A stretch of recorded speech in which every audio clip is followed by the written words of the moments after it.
আবারও ইসরায়েলে ক্ষেপণাস্ত্র হামলা চালিয়েছে ইয়েমেন।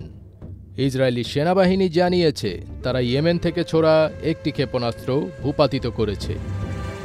এক বিবৃতিতে বলা হয়েছে, শুক্রবার ২৫ জুলাই ইসরায়েলের বেশ কয়েকটি অঞ্চলে সাইরেন বাজার পর ইসরায়েলি বিমানবাহিনী ইয়েমেন থেকে ছোড়া একটি ক্ষেপণাস্ত্র ভূপাতিত করেছে। ওই সময় সাইরেনের শব্দে সেই অঞ্চলের মানুষের মধ্যে আতঙ্ক ছড়িয়ে পড়ে এবং তারা রাস্তাঘাটে ছোটাছুটি করতে থাকে।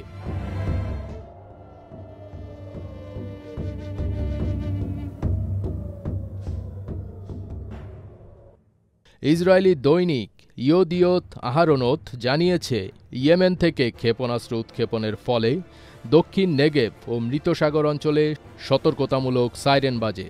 এর মধ্যে আরাত, কিরিয়াত আরবা ও আইন গেদিতে সাইরেন শোনা যায়। হুথি গোষ্ঠী ইসরায়েলের বিরুদ্ধে ক্ষেপণাস্ত্র ও ড্রোন হামলা জোরদার করেছে। বিশেষ করে মার্চ মাসে গাজায় ২ মাসের টলমল যুদ্ধবিরতির পর ইসরায়েল নতুন করে অভিযান শুরু করলে ইয়েমেন থেকে আক্রমণের মাত্রা বাড়ানো হয়। উল্লেখ্য যে ২০২৩ সালের নভেম্বর থেকে হুথিরা লোহিত সাগর, অ্যাডেন উপসাগর ও আরব সাগরের বাণিজ্যিক জাহাজকেও টার্গেট করে আসছে। তারা বলছে, গাজা উপত্যকায় ফিলিস্তিনিদের উপর ইসরায়েলি নিপীড়নের প্রতিবাদে তারা এসব হামলা চালাচ্ছে।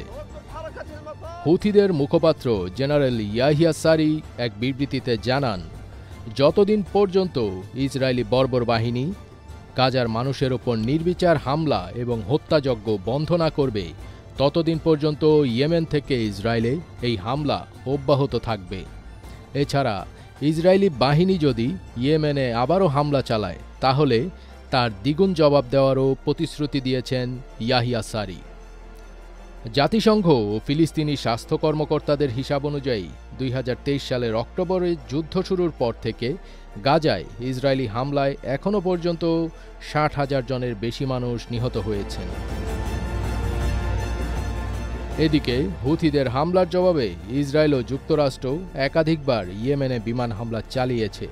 তবে হুথিদের আক্রমণ এখনও পুরোপুরি থামানো সম্ভব হয়নি এবং হুথিরা জানিয়েছে তাদের এই হামলা অব্যাহত থাকবে এবং প্রয়োজনে হামলার মাত্রা আরও বাড়ানো হবে।